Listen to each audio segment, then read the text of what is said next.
세상을 이기는 하늘의 지혜 두 번째, 나의 한계로 하나님을 제한하지 않습니다 라는 제목을 함께 말씀 나눕니다. 한때 우리 사회에 중꺾마라는 말이 유행했었지요. 중요한 것은 꺾이지 않는 마음이라는 마음의 준말입니다.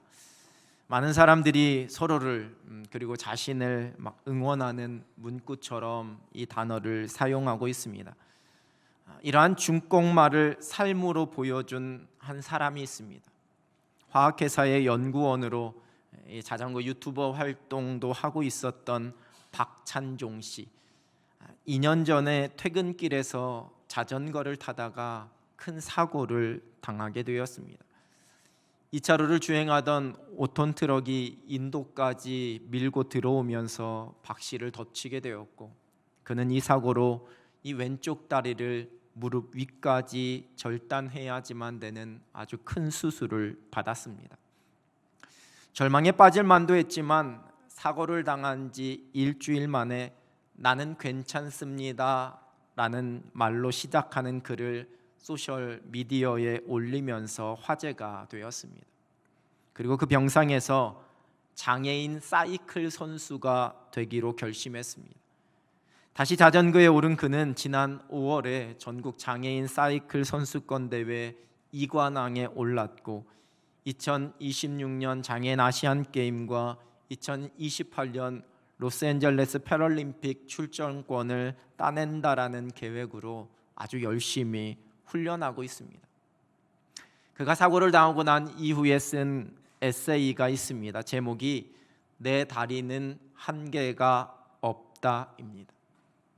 이 책에서 그가 이렇게 쓰고 있습니다. 나는 이제 다리 하나로 살아간다. 다리 하나로 살아가는 것이 다리 두 개로 살아가는 것에 비해 절반만큼의 재미를 주는가 하면 전혀 그렇지 않다. 보너스로 얻은 두 번째 삶은 첫 번째 삶보다 더 섬세하게 행복을 느끼고 함께하는 가족과 친구들을 사랑하며 더 멋진 일들을 해내고 무엇이 가치 있고 중요한 것인지 또렷하게 아는 채로 살아간다. 그렇게 한 개뿐인 내 다리에는 한계가 없다. 우리는 보통 내가 가진 남들보다 좀 불리한 조건, 핸디캡이라고 하지요.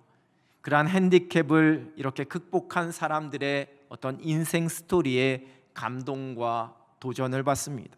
그러면서 과연 나라면 저 상황 속에서 저렇게 할 수 있었을까라는 질문을 스스로에게 한 번쯤 던져보게 됩니다. 어떠신지요? 여러분에게 주어진 불리한 조건, 그 핸디캡을 이겨내며 그것을 넘어서서 무언가를 이루면서 살아가고 계시는지요? 성경에도 이러한 자신의 핸디캡을 극복한 사람들의 이야기들이 많이 기록되어 있습니다. 여러분, 그런데 만약 이러한 성경의 이야기들을 그저 자신의 약함을 이겨낸 그 인물이 주인공이라는 관점으로 보게 되면 말 그대로 휴먼 스토리로 그치게 됩니다. 그러나 성경은 하나님께서 하나님의 나라와 그 뜻을 위하여 어떻게 한 사람을 부르시고 훈련시키시고 세워 가셨는지에 관한 하나님의 역사하심의 이야기입니다. 그리고 그 하나님의 일하심 앞에 이러한 사람들이 어떠한 믿음의 반응을 보였는지에 관해 말씀하시는 것입니다.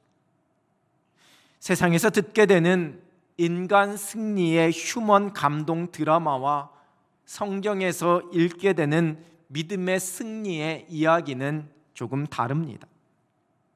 휴먼 드라마는 때로는 나에게 도전과 감동을 주지만 그저 대리만족으로 그칠 수 있습니다. 그러나 성경에 기록된 믿음의 이야기는 곧 나의 이야기가 될 수 있습니다. 왜냐하면 그들의 삶을 인도하신 하나님이 곧 나의 삶을 인도하시는 나의 하나님이 되시고, 또 하나님 앞에서 그들의 믿음이 곧 성령께서 나에게 허락하시는 나의 믿음이 되길 그 속에서 우리가 소망할 수 있기 때문입니다. 오늘 본문은 하나님께서 출애굽의 역사를 위해 모세를 부르시는 장면을 기록하고 있습니다. 호렙산에서 모세에게 나타나신 하나님께서 그 하시고자 하는 일을 말씀하십니다. 이스라엘 백성들의 고통을 보시고 그 부르짖음을 들으셨고 이제 그들을 인도하셔서 젖과 꿀이 흐르는 땅으로 데려가시겠다 말씀하십니다. 그리고 이를 위해 모세를 보내십니다. 9절은 이제 가라라는 명령으로 시작하고 있습니다. 그리고 이어지는 10절의 말씀입니다. 이제 내가 너를 바로에게 보내어 너에게 내 백성 이스라엘 자손을 애굽에서 인도하여 내게 하리라. 주어는 하나님이십니다. 하나님이 모세를 보내십니다. 그리고 하나님께서 인도하여 내게 하리라, 즉 인도해 내라가 아니라 하나님께서 인도해 내시겠다 말씀하십니다. 그런데 모세는 이렇게 대답합니다. 11절입니다. 모세가 하나님께 아뢰되 내가 누구이기에 바로에게 가며 이스라엘 자손을 애굽에서 인도하여 내리이까. 내가 누구이기에, 여러분 직역하면 내가 누구입니까? 이렇게 됩니다. 당연히 자기가 누구인지 몰라서 묻는 질문이 아닌 반어적인 표현입니다. 내가 뭐라고, 내가 감히 내 능력으로 어떻게 그러한 일을, 이러한 뜻이 담겨져 있는 표현입니다. 어떤 사람들은 이것을 모세의 겸손함이다 이렇게 해석하기도 합니다. 그러나 이후에 계속해서 반복되어지는 이 모세의 모습으로 볼 때 이것을 겸손함으로만 해석하기에는 여러분 조금 무리가 있습니다.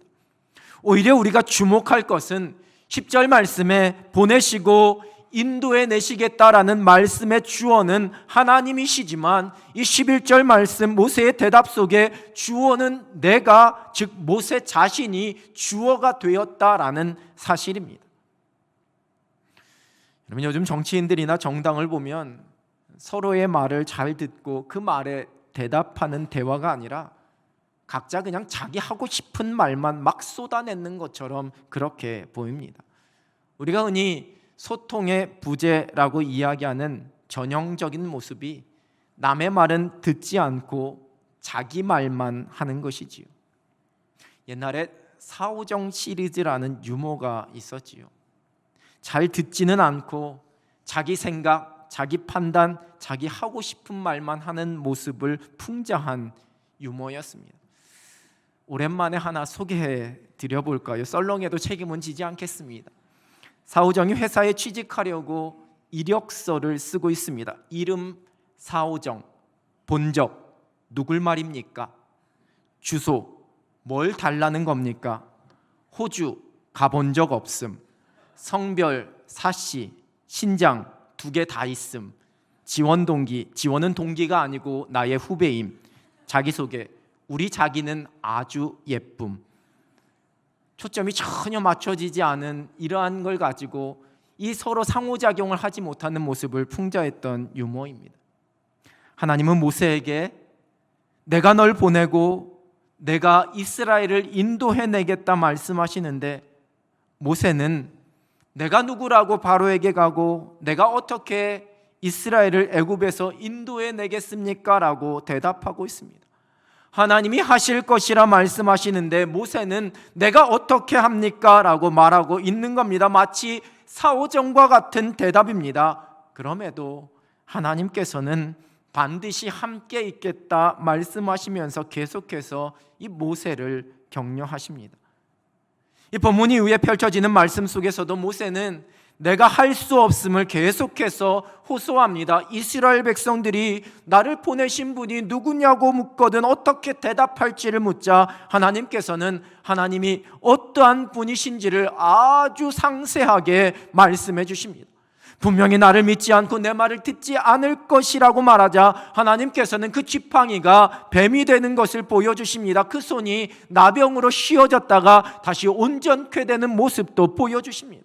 하나님께서 행하실 애굽에서의 이적도 말씀하십니다. 그러자 모세는 자신은 입이 뻣뻣하고 혀가 둔한 자라 그렇게 말합니다. 하나님께서는 할 말을 가르쳐 주시겠다 약속하십니다. 이런 하나님의 약속에도 불구하고 출애굽기 4장 13절입니다. 모세가 이르되 오 주여 보낼 만한 자를 보내소서. 그리고 이러한 모세에게 하나님께서 노하셨다 성경은 기록합니다. 그러나 포기하지는 않으십니다. 말에 능한 그 아론을 붙여주실 것이고 모세를 도와 그 일을 감당하게 하실 것임을 약속해 주고 계십니다. 우리가 잘 알고 있듯이 이후에 모세는 이 출애굽의 그 과정 속에서 하나님께서 행하시는 놀라운 일들, 인도하시고 책임지시는 그 손길을 경험하게 됩니다. 그러나 여전히 모세는 연약한 믿음도 보이게 됩니다. 그 대표적인 한 사건입니다. 하나님께서 주시는 만나를 불평하며 고기를 먹게 해달라는 이스라엘 백성들로 인해 지치게 된 모세는 하나님, 나에게 왜 이렇게 무거운 짐을 맡기셨는지, 내가 이들을 낳기라도 했는지 하소연하면서 하나님 앞에 나가 기도하기 시작합니다. 여러분, 그런데 그 기도가 마치 오늘 본문에 기록된 처음 하나님께서 모세를 부르실 때 보였던 그 반응과 비슷합니다. 민수기 11장 13절입니다. 이 모든 백성에게 줄 고기를 내가 어디서 얻으리이까? 그들이 나를 향하여 울며 이르되 우리에게 고기를 주어 먹게 하라 하온즉. 내가 어디서 얻으리이까? 출애굽의 여정 동안 경험한 주어가 되시는 그 하나님을 다시 망각하고 또다시 내가를 말하면서 낙심하고 있습니다. 내가 어디서 얻으리이까? 하나님께서 그러한 모세를 위로하시면서 어루만지십니다. 모세에게 돕는 자를 붙여주시겠다 말씀하시고 그리고 고기를 먹게 해주시겠다라고, 그것도 한 달 동안 다들 싫어할 때까지 먹게 해주시겠다 말씀해 주십니다. 그 말씀 앞에 하나님 감사합니다 이렇게 대답했으면 될 일이었습니다. 그런데 민수기 11장 21절 22절 세번역 성경입니다. 모세가 되물었다. 저를 둘러싸고 있는 백성의 보행자가 60만 명입니다. 그런데 주님께서는 그들에게 내가 고기를 주어 한 달 내내 먹게 하겠다 하고 말씀하시나 그들을 먹이려고 양떼와 소떼를 잡은들 그들이 만족해 하겠습니까? 바다에 있는 고기를 모두 잡은들 그들이 만족해 하겠습니까? 여러분, 한마디로 요약하면 하나님 가능하시겠습니까? 제 생각에는 불가능할 것 같습니다. 이러한 말입니다.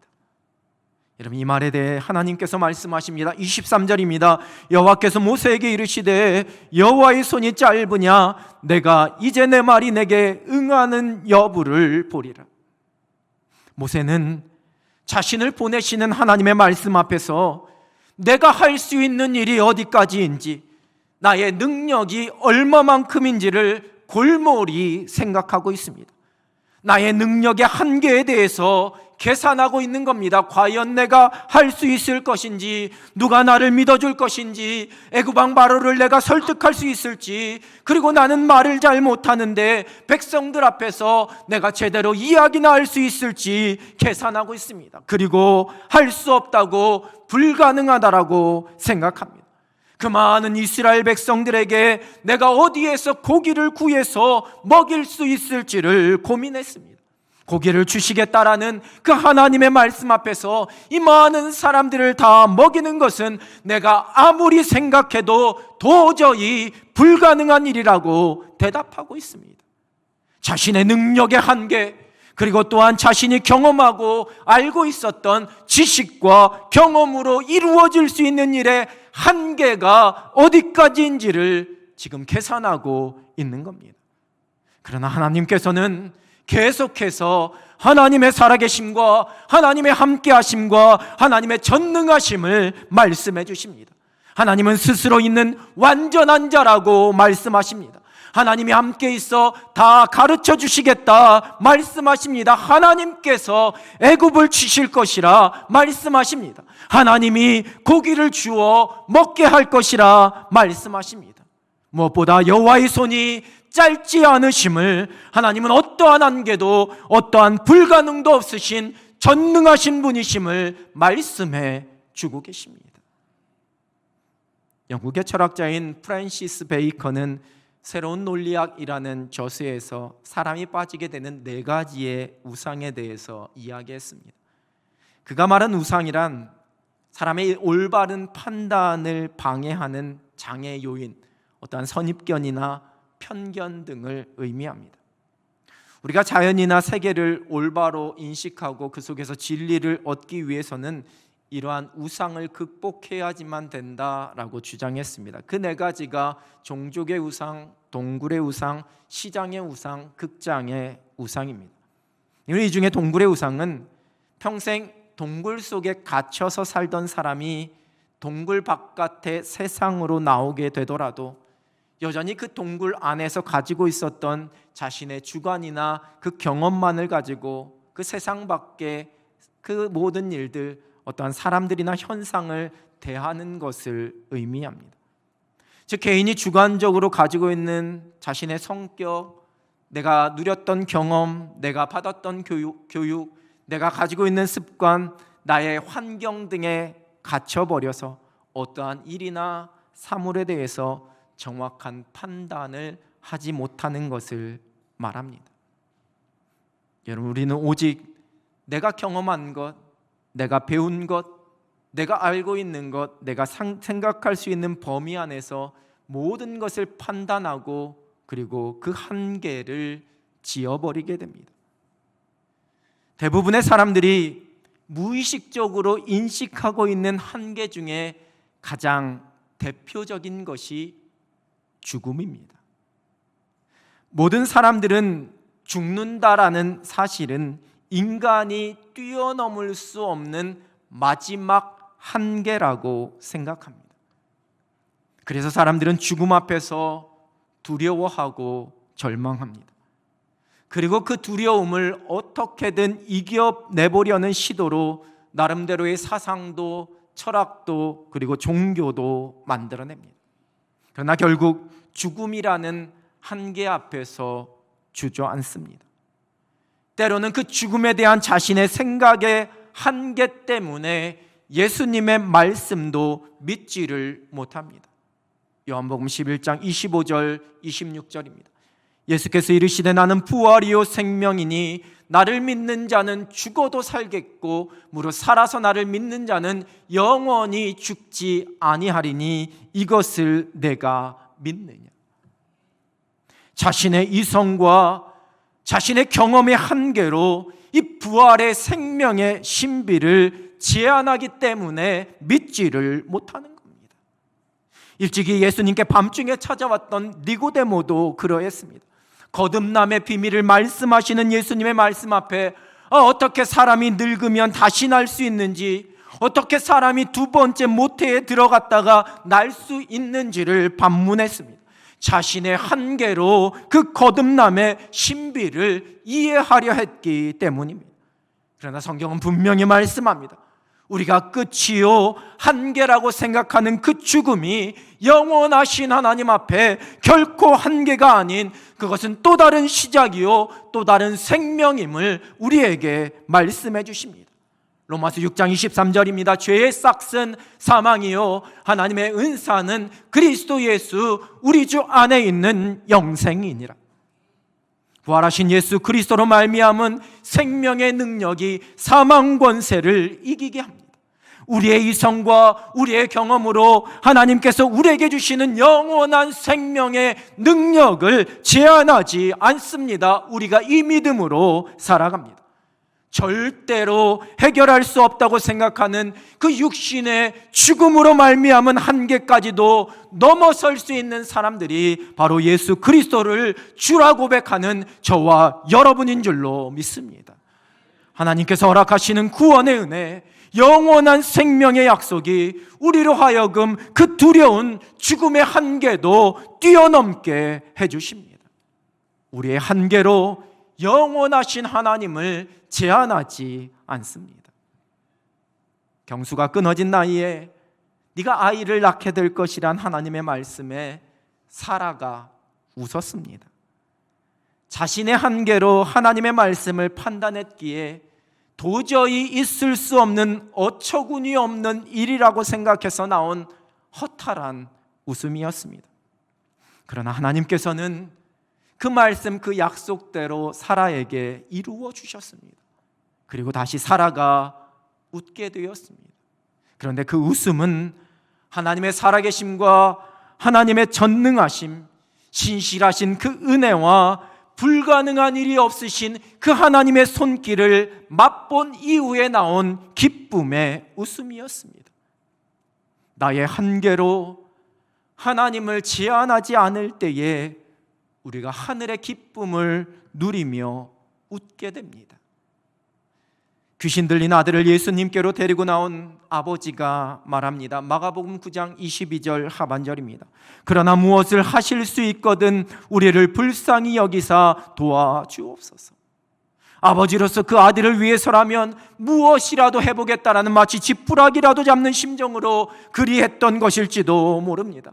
가능하실지는 모르겠지만 뭔가 좀 하실 수 있으면 좀 나에게 해달라고, 우리에게 해달라고 간청합니다. 간청하고 있지만 여전히 자신의 경험과 자신의 지식으로 인한 한계를 딛고 있습니다. 그러자 예수님께서 말씀하십니다. 23절입니다. 예수께서 이르시되 할 수 있거든이 무슨 말이냐, 믿는 자에게는 능히 하지 못할 일이 없느니라 하시니, 나의 지식과 나의 이성과 나의 경험의 한계로 우리 하나님의 능력을 내가 제한하지 않을 때에 우리가 크고 놀라운 일을 경험하게 되는 것입니다. 암몬과 모압의 공격 앞에서 하나님께 드린 여호사밧 왕의 기도를 우리는 기억합니다. 역대하 20장 12절입니다. 우리 하나님이여 그들을 징벌하지 아니하시나이까. 우리를 치러오는 이 큰 무리를 우리가 대적할 능력이 없고 어떻게 할 줄도 알지 못하옵고 오직 주만 바라보나이다. 하나님 앞에서 나의 한계를 인정합니다. 나는 아무런 능력도 없고 내가 지금 무엇을 해야 할지도 나는 알지 못합니다. 그러나 나의 한계를 가지고 하나님의 능력을 제한하지 않습니다. 그래서 나는 전능하신 하나님만 바라봅니다. 그때 우리가 승리의 은혜를 누리게 되는 것입니다. 포도주가 다 떨어져서 그 잔치가 망치게 된 상황 속에서 예수님의 어머님은 예수님에게 그 상황을 이야기합니다. 그리고는 하인들에게 이렇게 이야기합니다. 요한복음 2장 5절입니다. 그의 어머니가 하인들에게 이르되 너희에게 무슨 말씀을 하시든지 그대로 하라 하니라. 무슨 말씀을 하시든지 그대로 하라. 말씀에 대한 순종의 여부를, 이 말씀이 맞는지 틀리는지를 내가 계산하고 내가 판단하지 않습니다. 그냥 그 말씀대로 하는 것입니다. 그때 하늘의 능력을 경험하게 되는 것입니다. 누군가를 있는 모습 그대로 사랑하는 것, 여러분 쉽지 않습니다. 나의 감정과 나의 기준으로 판단하고 미워하게 됩니다. 여러분 그것이 나의 한계입니다. 그러나 나의 감정과 나의 생각으로 하나님의 그 놀라운 사랑을 제한하지 않을 때에 비로소 나의 가족들을, 나의 친척들을, 나의 동료들을, 나의 이웃을 내 몸같이 내가 사랑할 수 있습니다. 사랑하는 나의 자녀들에 대한 부모로서의 한계를 우리는 시시때때로 경험하게 됩니다. 그러나 믿음으로 하나님께 우리의 자녀들을 맡기며 기도할 때에 우리의 자녀들을 누구보다도 사랑하시고 누구보다도 잘하시는 전능하신 하나님께서 가장 좋은 길로 그 걸음을 인도하시는 것을 목도할 수 있습니다. 나의 계산과 나의 계획으로 내가 가지고 있는 한정된 차원 속에서는 나는 한계를 경험하고 절망하고 낙심할 수밖에 없습니다. 그러나 나의 목자 되신 그 하나님의 인도하심과 일하심을 제한하지 않습니다. 그 위험하고 절박한 순간처럼 보이는 원수의 목전에서도 내게 상을 베풀어 주시는 하나님의 은혜와 평강을 그때에 내가 누리게 됩니다. 갑작스럽게 찾아온 질병 앞에서 나의 한계를 경험합니다. 무기력해지고 약해진 나 자신을 발견하면서 때로는 그 마음이 무너집니다. 펼쳐질 일들에 대한 두려움과 염려가 엄습해 옵니다. 그러나 창조주시요 치료자가 되시는 우리 하나님을 제한하지 않습니다. 이 모든 상황 속에서도 섬세한 손길로 하나하나 인도하시고 일하실 하나님을 기대하면서 그 속에서 우리가 평안과 소망을 노래합니다. 여러분, 나에게는 분명한 한계가 있습니다. 아무리 나의 의지로 그것을 넘어서려고 해도 그 노력에도 한계가 있습니다. 내가 그 한계에만 집중하고 그 한계만 계산하고 있으면 나는 낙심하게 되고 머뭇거릴 수밖에 없습니다. 아무것도 꿈꾸지를 못합니다. 그러나 우리가 하나님께 집중하며 그 하나님의 능력을 묵상하면 그 전능하신 하나님께서 나를 위해 행하실 일들을 그때에 꿈꿀 수 있습니다. 약속대로 이루실 일을 기대하며 소망을 노래하면서 평강을 누립니다. 우리는 유한하지만 하나님은 무한하십니다. 나의 한계가 아닌 하나님의 전능하심에 집중합니다. 나의 한계를 가지고 하나님을 제한하지 않습니다. 이 믿음이 거센 풍랑이 끊임없이 몰아치는 험한 바다와 같은 우리의 인생을 항해하는 하늘의 지혜가 됩니다. 우리 하나님은 능치 못한 일이 없으신 전능하신 분이십니다. 그리고 그 능력 가운데 모든 것을 하나님의 선하신 뜻대로 이루어 주십니다. 내가 아닌 하나님이 주어가 되는 그러한 삶을 믿음으로 살아갑니다. 나의 한계로 하나님을 제한하지 않는 이 하늘의 지혜를 가지고 하나님의 전능하심을 신뢰하는 믿음으로 끝까지 승리할 수 있는 여러분 되시길 우리 주님의 이름으로 축원합니다.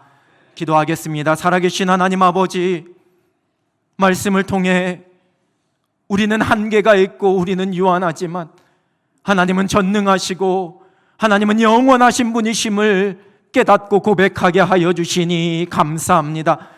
나의 한계에 갇혀서 하나님을 제한하는 어리석고 연약한 자가 되지 않게 하여 주시고 하나님의 전능하심에만 집중하며 살아계신 하나님만 묵상하고 바라보며 믿음으로 살아가는 하늘 백성들이 되게 하여 주시옵소서. 우리의 모든 한계를 뛰어넘어 하나님의 선한 역사를 이루어 주실 우리 하나님만 의지하며 우리가 담대한 믿음의 용기로 이 땅을 걸어가게 하여 주시옵소서. 예수 그리스도의 이름으로 기도드립니다. 아멘.